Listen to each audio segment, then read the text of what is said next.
Jamnagar one વિભાગ દ્વારા અતિવૃષ્ટિને કારણે અસરગ્રસ્ત થયેલ વિવિધ વિસ્તારોમાં મેડિકલ કેમ્પ તથા ભોજન વ્યવસ્થા ઊભી કરાઈ। લોકોને મદદરૂપ થવાની સાથે સાથે વન વિભાગે 72 જેટલા સાપ સહિત 177 પશુ પક્ષીઓના પણ રેસ્ક્યુ કર્યા। જામનગરમાં પડેલ વરસાદને અનરાધાર વરસાદને કારણે ઘણા વિસ્તારોમાં પાણી ભરાયા અને જેના કારણે લોકોની ઘર વપરાશની જરૂરી વસ્તુઓ પાણીમાં વહી જતા ભોજન સહિત પ્રાથમિક સુવિધા માટે લોકોએ ખૂબ જ મુશ્કેલીનો સામનો કરવો પડ્યો।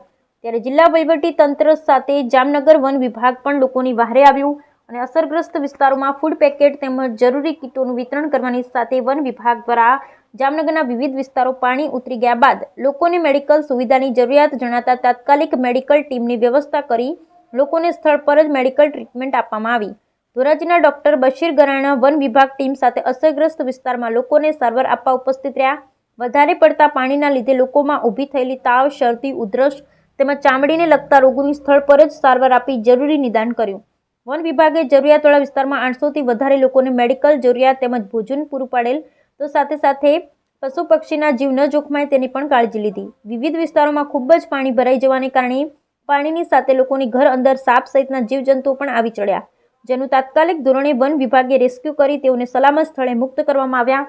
વન વિભાગની રેસ્ક્યુ ટીમ દ્વારા વરસાદ દરમિયાન કુલ 177 જેટલી જીવોનું રેસ્ક્યુ કરાયું, જેમાં 72 સાપ, 1 નીલગાય, 2 મોર, 66 કબૂતર, 9 બગલા તેમજ અન્ય 27 જેટલા પક્ષીઓના રેસ્ક્યુ કરી તેઓને ઢેબા ખાતે આવેલ વન વિભાગ જામનગરના urban wildlife infirmary and primary treatment cell પર સારવાર કરી તેના કુદરતી નિવાસસ્થાનમાં મુક્ત કરવામાં આવેલ।